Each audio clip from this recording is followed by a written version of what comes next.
and I understand that you guys are like trying to onboard like 1 billion people, right, to create the largest financial network Yep. in the world, right, which sounds really cool. But why are you guys trying to do that? What's sort of like the purpose behind it?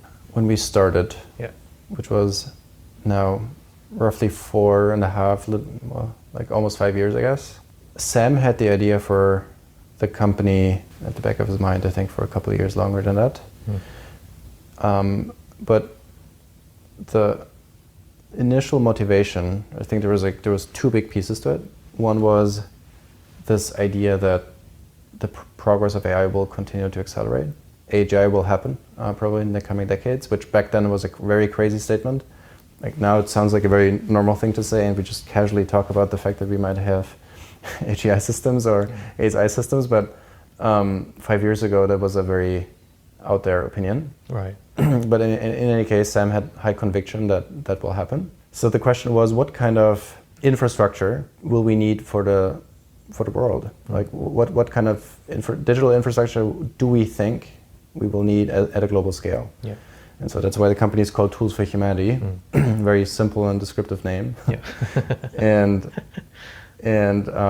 the second piece was actually that both him and I were fans of Bitcoin early on, and of course still are. I actually think like crypto as a technology, there's like so many things that went up and down, and scams happened and whatever, and so like it really at times has a really bad reputation.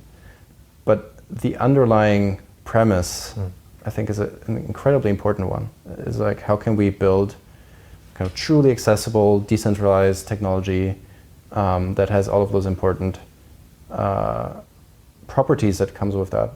And so the question was, okay, what can we do to get to a billion people scale? What would that take? And so the very simple idea was, well, we think verifying humanness on the internet will become a kind of a truly global scale problem, and we will need that. Yeah.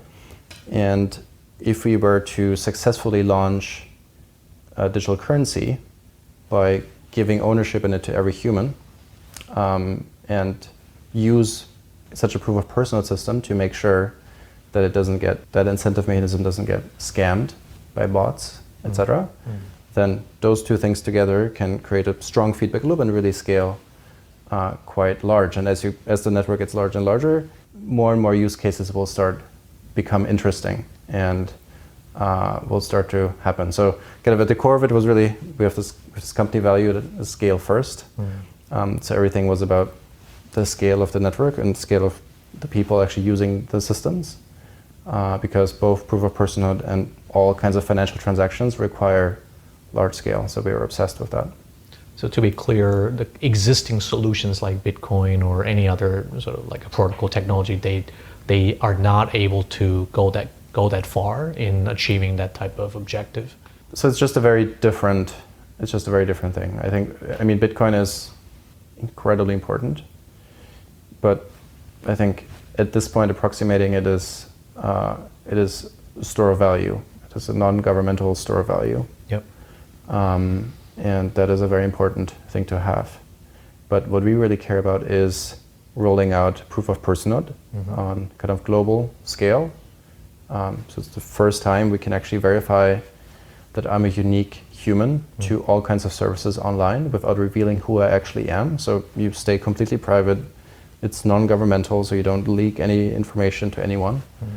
And we use that to create an actual kind of crypto financial network. So everyone has a wallet.